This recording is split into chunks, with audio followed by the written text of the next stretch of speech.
Hello friends, आप सबका स्वागत है आपके अपने यूट्यूब चैनल जीएसआर स्टडी में। दोस्तों, इस वीडियो में हम लोग सामान्य विज्ञान के कुछ और महत्वपूर्ण प्रश्नों पर चर्चा करेंगे। इसके पहले इसके 1 से लेकर 11 तक के पार्ट हम लोग डिस्कस कर चुके हैं, जिसमें बहुत ही महत्वपूर्ण प्रश्नों पर चर्चा की गई है। अगर आपने उन वीडियो को ना देखा हो तो हम डिस्क्रिप्शन बॉक्स में लिंक दे रखा है फ्रेंड्स, हमने उस पर जाकर आप सामान्य ज्ञान के जो अन्य वीडियो हम लोगों ने डिस्कस किए हैं उस पर आप लोग देख सकते हैं। इसके अलावा और भी जो वीडियो बनाए गए हैं उसके लिंक भी डिस्क्रिप्शन बॉक्स में दे रखे हैं फ्रेंड्स। तो चलिए चलते हैं अपने वीडियो की तरफ। अगर आपने हमारे चैनल को सब्सक्राइब ना किया हो फ्रेंड्स तो हमारे चैनल जीएसआर स्टडी को सब्सक्राइब कर लीजिएगा और वीडियो को अंत तक देखिएगा फ्रेंड्स। तो पहला प्रश्न कह रहा है, पीतल किसके मिश्रण से बनता है? तो दोस्तों, पीतल एक मिश्र धातु है और किसके मिश्रण से बनता है? कॉपर और जिंक के मिश्रण से। ठीक है, इसका सही आंसर है ऑप्शन नंबर 1, कॉपर और जिंक। दोस्तों, कॉपर को रिप्रेजेंट करते हैं Cu से और जिंक को रिप्रेजेंट किया जाता है Zn से। दोस्तों, ठीक है, वही लिखा हुआ है Cu प्लस Zn यानी कॉपर और जिंक। ठीक है, अच्छा, इसको कितनी मात्रा में मिलाते हैं दोस्तों? तो कॉपर की मात्रा रहती है 70% कॉपर रहता है और 30% जो है वो जिंक रहता है। तो इनके मिश्रण से पीतल का निर्माण होता है। अगला क्वेश्चन देखते हैं, कॉपर और टिन के मिश्रण से क्या बनता है? तो दोस्तों, कॉपर का जैसा भी हम लोगों ने बात की, कॉपर का सिंबल क्या है? Cu और टिन का सिंबल होता है Sn। क्या होता है? Sn। तो दोस्तों, कॉपर और टिन के मिश्रण से बनता है कांसा। तो इसका सही आंसर है ऑप्शन नंबर 3, कांसा। कितने मात्रा में मिलाया जाता है दोस्तों? तो कॉपर मिलाते हैं 90%, ठीक है, और टिन मिलाते हैं 10% दोस्तों, जिसको मिलाकर कांसे का निर्माण किया जाता है। अगला क्वेश्चन देखते हैं, जर्मन सिल्वर के अवयव होते हैं। तो दोस्तों, जर्मन सिल्वर जो है वो भी एक मिश्र धातु है और बहुत ही इंपॉर्टेंट क्वेश्चन है दोस्तों ये। तो जर्मन सिल्वर जो बनाया जाता है वो कॉपर, जिंक और निकल के मिश्रण से बनता है दोस्तों। तो इसका सही आंसर है ऑप्शन नंबर 4, कॉपर, जिंक और निकेल, इन तीनों को मिलाकर जर्मन सिल्वर का निर्माण करते हैं। और कितनी मात्रा में मिलाए जाते हैं दोस्तों ये? तो कॉपर मिलाया जाता है 60%, ठीक है, जिंक मिलता है 20% और निकल मिलता है 20% दोस्तों। ठीक है, निकल और जिंक जो हैं वो 20-20% मिलाए जाते हैं और कॉपर 60% मिलाया जाता है। चलिए चलते हैं अपने अगले प्रश्न की तरफ। प्रश्न कह रहा है, बेरिंग बनाने में क्या प्रयोग किया जाता है? तो दोस्तों, बेरिंग आप लोग जानते हैं क्या होता है कि जो साइकिल में छर्रे यूज़ किए जाते हैं, ठीक है, उसी को बेरिंग कहते हैं। साइकिल है, गाड़ियां हैं, ट्रक हैं बड़े बड़े, उसमें बड़े बेरिंग लगते हैं। तो उसको बनाने में किसका प्रयोग करते हैं? वो भी एक मिश्र धातु है, तो उसको कहते हैं गन मेटल। इसका सही आंसर है ऑप्शन नंबर 2, गन मेटल से ही बेरिंग बनाए जाते हैं दोस्तों। और ये गन मेटल क्या है? एक मिश्र धातु है। किसके मिश्रण से बनती है? तो दोस्तों, गन मेटल बनाने के लिए कॉपर, जिंक और टिन का यूज़ किया जाता है दोस्तों। ठीक है, कॉपर, जिंक और टिन का। कॉपर यूज़ होती है 90%, जिंक यूज़ करते हैं 2% और टिन का यूज़ करते हैं 8%। ठीक है, ये इनकी मात्रा होती है। सबसे ज़्यादा यूज़ किया जाता है कॉपर का, फिर 2% यूज़ किया जाता है जिंक का और 8% टिन का। इन तीनों के मिश्रण से बनाते हैं गन मेटल, जिसका यूज़ करते हैं बेरिंग बनाने में दोस्तों। ठीक है, अगला क्वेश्चन देखते हैं, पारा के मिश्र धातु को क्या कहते हैं? तो दोस्तों, पारे के मिश्र धातु को कहते हैं अमलगम।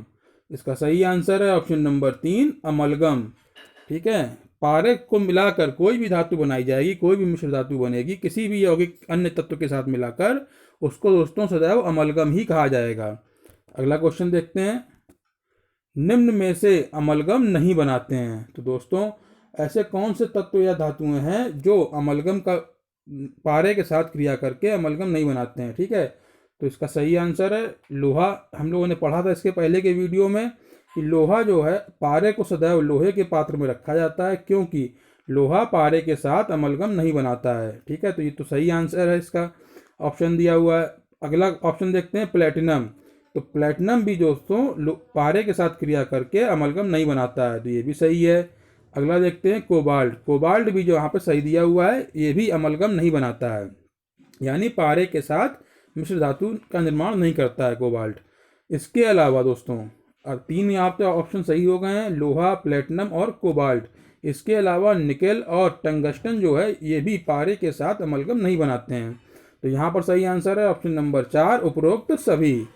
अगला प्रश्न देखते हैं, द्रव अवस्था में पाया जाने वाला अधातु कौन है।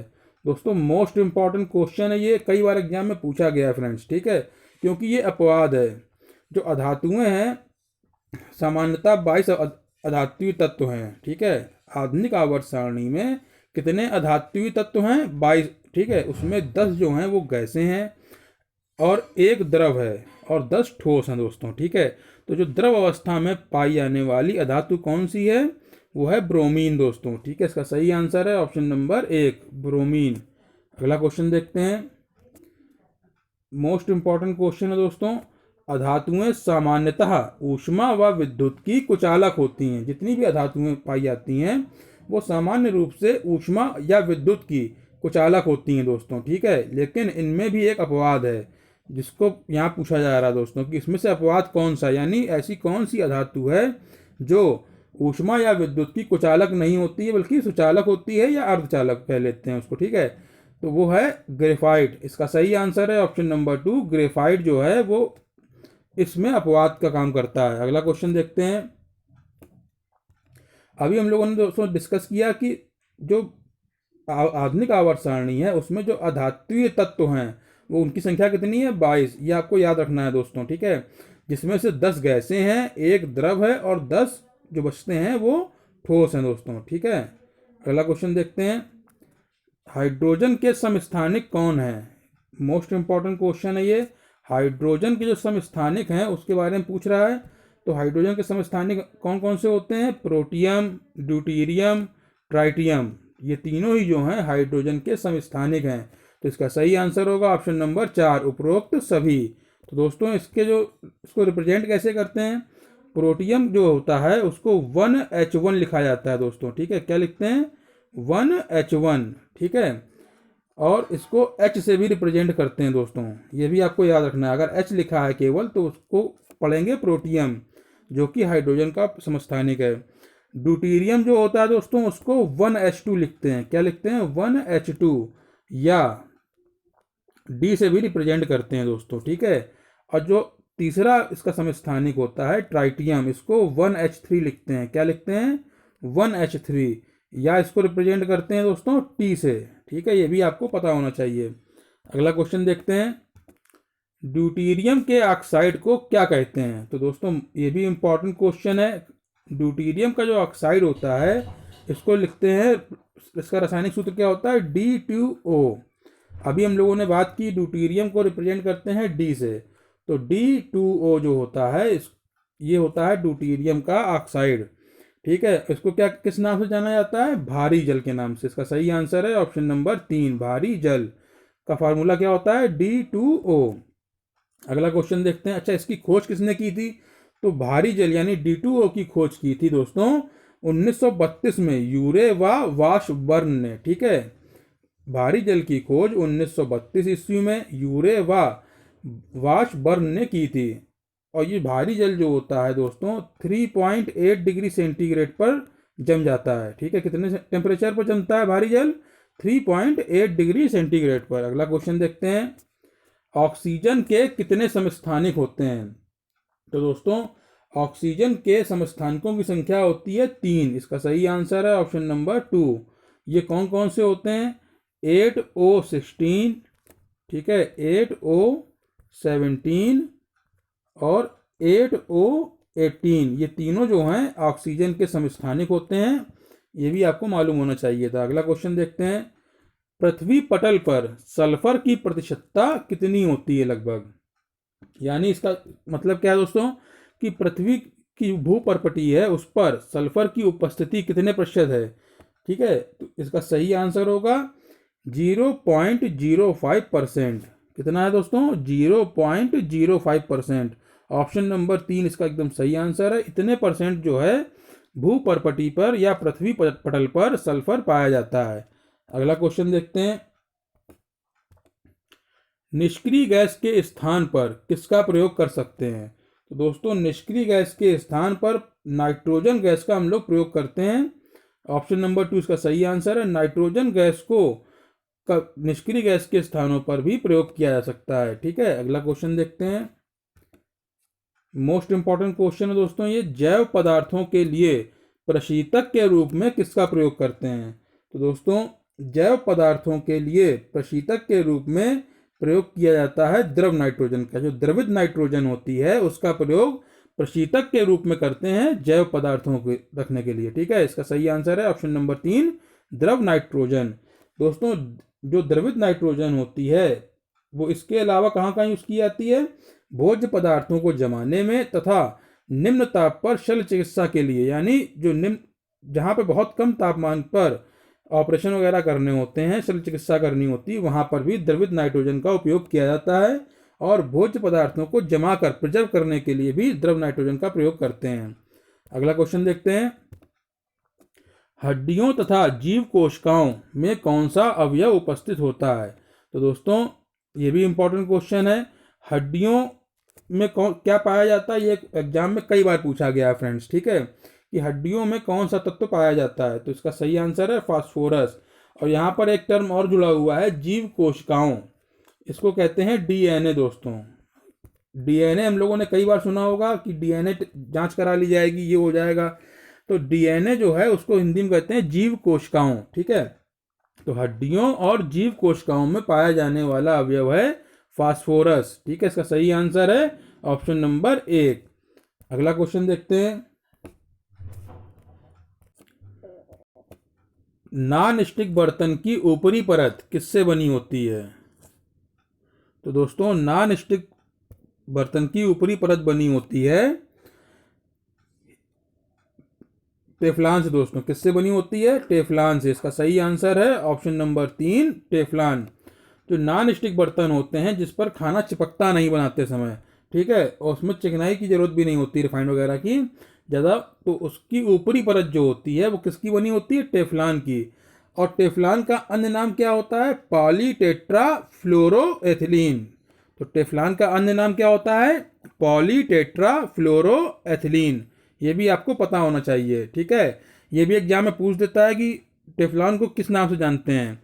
ठीक है, तो उसका रासायनिक नाम है पॉलीटेट्राफ्लोरोएथिलीन। अगला क्वेश्चन देखते हैं। प्राकृतिक रूप से अक्रिय गैसों की संख्या कितनी है? यानी प्राकृतिक रूप में कितनी अक्रिय गैसें पाई जाती हैं? तो दोस्तों इसका सही आंसर है ऑप्शन नंबर 2, 6। ये कौन कौन सी होती हैं? हीलियम, जिसको रिप्रेजेंट करते हैं He से। ठीक है, हीलियम कहते हैं इसको। इस नियान यानी Ni से रिप्रेजेंट करते हैं। ठीक है, ऑर्गन यानी Ar से रिप्रेजेंट की जाती है। क्रिप्टॉन यानी Kr। ठीक है, जेनॉन यानी Xe और रेडॉन यानी Rn। ये 6 गैसें जो हैं अक्रिय गैसें कहलाती हैं। इनको नोबल गैस भी कहते हैं दोस्तों। ठीक है, तो ये प्राकृतिक रूप से पाई जाती हैं। Helium, neon, argon, krypton, xenon और रेडॉन। ठीक है, अगला क्वेश्चन देखते हैं। वायुमंडल में नहीं पाई जाने वाली नोबल गैस कौन सी है? ठीक है, तो दोस्तों वायुमंडल में बाकी की जो गैसें हैं, 5 गैसें हैं, helium, neon, argon, krypton, xenon. ठीक है, जेनॉन, ये जो हैं ये वायुमंडल में पाई जाती हैं दोस्तों। लेकिन एक गैस ऐसी है जो वायुमंडल में नहीं पाई जाती है। ठीक है, स्वतंत्र रूप से, तो वो उसका क्या नाम है? रेडॉन नाम है। ठीक है, ऑप्शन नंबर 4 इसका सही आंसर है, रेडॉन। इसको रिप्रेजेंट करते हैं Rn से, अभी हम लोगों ने डिस्कस किया। ठीक है, अगला क्वेश्चन देखते हैं। बिजली के बल्ब में कौन सी गैस भरी जाती है? तो दोस्तों जो बिजली के बल्ब यूज़ किए जाते हैं उसमें जो गैस भरी जाती है वो भरी जाती है आर्गन गैस। ठीक है, इसका सही आंसर है ऑप्शन नंबर 3, आर्गन। इसको रिप्रेजेंट किससे करते हैं? हम लोगों ने पढ़ा भी Ar से दोस्तों। ठीक है, अगला क्वेश्चन देखते हैं। प्रशीतक के रूप में किसका प्रयोग करते हैं? तो दोस्तों प्रशीतक के रूप में प्रयोग किया जाता है फ्रेयॉन का। ठीक है, इसका सही आंसर है ऑप्शन नंबर 3, फ्रेयॉन। इसको फ्रेयान भी कहते हैं। ठीक है, एक ही मात्रा के साथ भी उसको कहीं कहीं लिखा होता है। तो फ्रेयान को किस नाम से जानते हैं? इसका कार्बनिक रासायनिक नाम क्या है दोस्तों? क्लोरोफ्लोरोकार्बन के यौगिक होते हैं जिनको फ्रेयॉन के नाम से जानते हैं। क्या होते हैं? Chlorofluorocarbon, CFC। ठीक है, CFC जो होता है इसके यौगिकों को फ्रेयॉन के नाम से जाना जाता है। ये प्रशीतक के रूप में प्रयोग किए जाते हैं। जो फ्रिज में हम लोग देखते हैं ठंडी ठंडी गैस निकल, जो ठंडक देने के लिए गैस भरी जाती है वो यही होती है। ठीक है, अगला क्वेश्चन देखते हैं।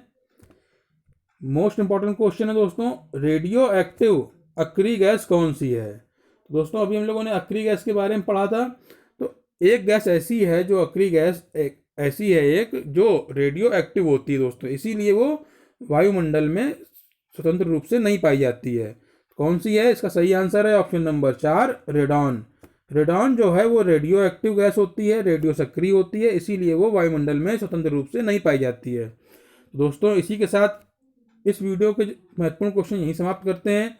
अगर आपको हमारा वीडियो अच्छा लगा हो, हमारे द्वारा प्रोवाइड की गई इन्फॉर्मेशन अच्छी लगी हो, तो हमारे वीडियो को दोस्तों लाइक कीजिएगा और शेयर कीजिएगा, और हमारे चैनल GSR स्टडी को सब्सक्राइब कीजिएगा अगर आपने अभी तक सब्सक्राइब ना किया हो फ्रेंड्स। तो मिलते हैं अपने अगले वीडियो में। Thank you friends.